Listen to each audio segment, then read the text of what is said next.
I'm Laura Vitale, and on this episode of Laura in the Kitchen, I'm going to show you guys how to make a caramel apple upside down cake. Now, I know it sounds ridiculously amazing, and it is, and I can just promise you that it is super easy to make. First thing you want to do, preheat oven 325, get that out of the way. Second thing you want to do is get your ingredients lined up, and I'm going to show you what those are.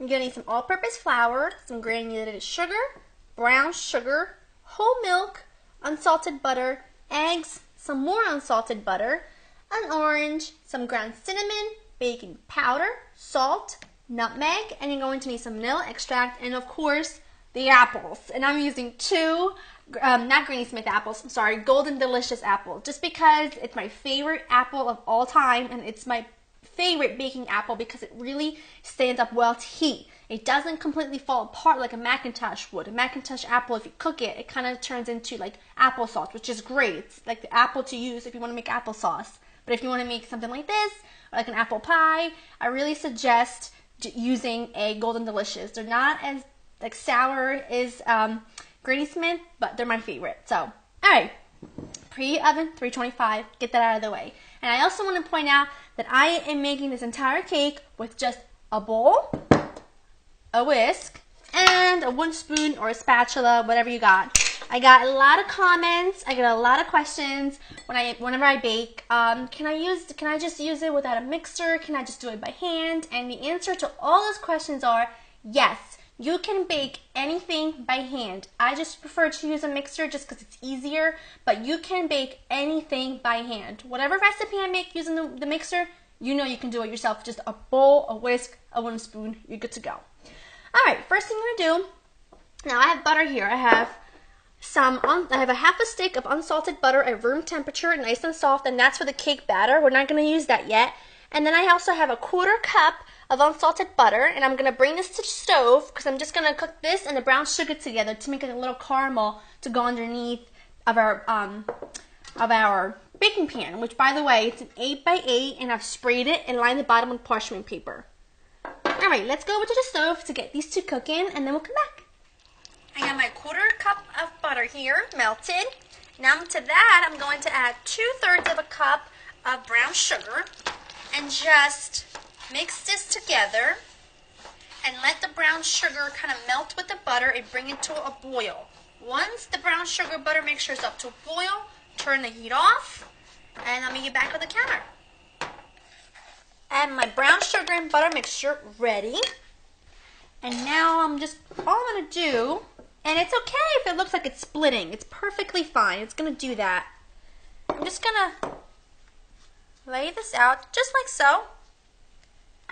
Okie doke, at the bottom of my pan. Just put this back here. Now my apples, I've taken 2 apples, cut them in half, quartered them, sliced them thinly, and then I just put about a teaspoon of fresh lemon juice on there just to stop them from turning brown. Okay, now remember, this is going to be the top of the cake. So you want to arrange your apples in a way that they look nice. So here's what I do. Whoops, be careful of that hot sugar. By just overlapping them, I just make a row. And you might have to do like 2 rows, one on top of the other, and that's fine. But just keep going until you have a full row of apples, and then if you still have apples remaining, just do another row on top. Now I have my apples laid out, setting these aside. Okay, time to make the actual cake. This is super, super easy. I'm going to need about a 1.25 cups of all-purpose flour. And I have here some cinnamon, baking soda, and salt. And I'm just mixing these together, just like so. You really don't have to mix them too much. Alright, set those aside. Next, we're going to take our butter. This is a 1/2 cup of room temperature butter. And a cup of granulated sugar. And all I'm going to do to this is just slowly but surely, you know what, this is easier if you use a spatula, just to get you going. Just like so. And then once you have it just about combined, you can switch to a whisk and just kind of whisk it together until it's like nice and fluffy. I have my butter and sugar mixed together. Oops, that's fine. Now I'm going to add in my eggs. I have 2 eggs and some vanilla. If I ever can get this open. I don't know why I have such a difficulty with it. But a 1/2 teaspoon. just like so, and just, again, mix it until it's nice and fluffy and combined. That's perfect.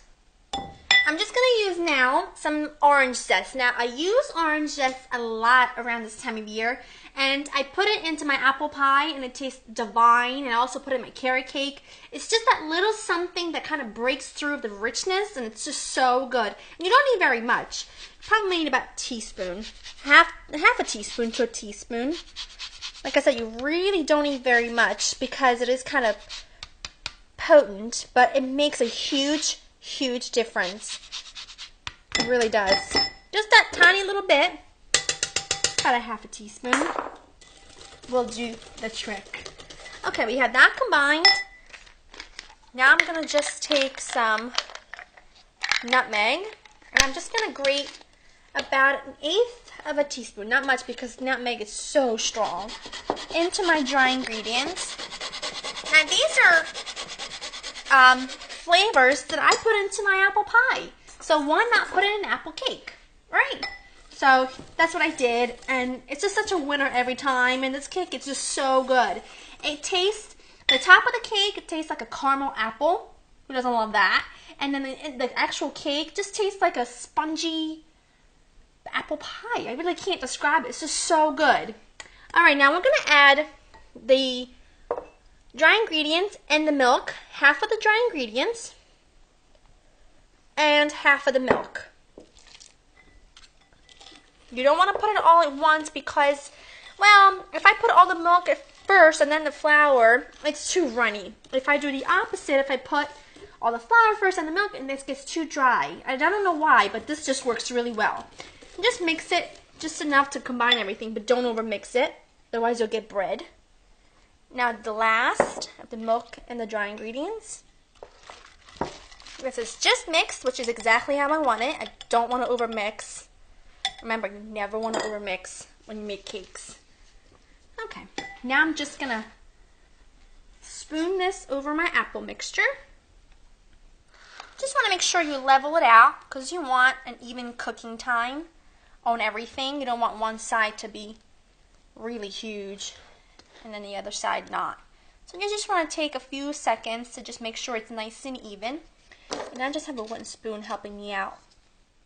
Now I'm going to that's done. Now I'm just going to put this into my preheated 325 oven. And I did want to mention, you want to make sure the oven rack is in the middle of the oven, not too low, otherwise it will scorch the bottom. You don't want that. So this is going to go in 325 for about 55 minutes to an hour. Check it at 50 minutes with a toothpick, insert it in. If the actual cake comes out, if the actual part of the cake comes out nice and clean, then you know your cake is done. If not, just keep checking on it every 5 minutes to make sure you cook it just all the way through, but not overcooking it. All right, here she goes. Now our cake baked exactly for 55 minutes at 325, and I've let it cool for 15 minutes. Now I'm just going to run my knife just to loosen it, just around like so. Just want to make sure the sides are loose so that it comes out really easily. Okay, now I'm just going to put over a plate. Okay, 1, 2, 3. I heard it. Woo! Okay, so one apple fell overboard, but oh well. Look at that. Oh my goodness. Doesn't that just look scrumptious? This is so amazing. Okay, I'm going to cut myself a little piece, but first, I just want to dust it with powdered sugar. Doesn't do that well of a job if it's not cool, because it's still really, really hot. And I'm just going to cut a small piece so that you can see the inside. Look at that moist, fluffy cake. Look at that. That smells so good. I'm so excited to try it. Okay. Oh my goodness. This is so amazing. Wow. It's so light, fluffy, and the topping just tastes like a caramel apple. If you're looking for a recipe that is just out of this world, super simple for an apple cake, then you have come to the right place.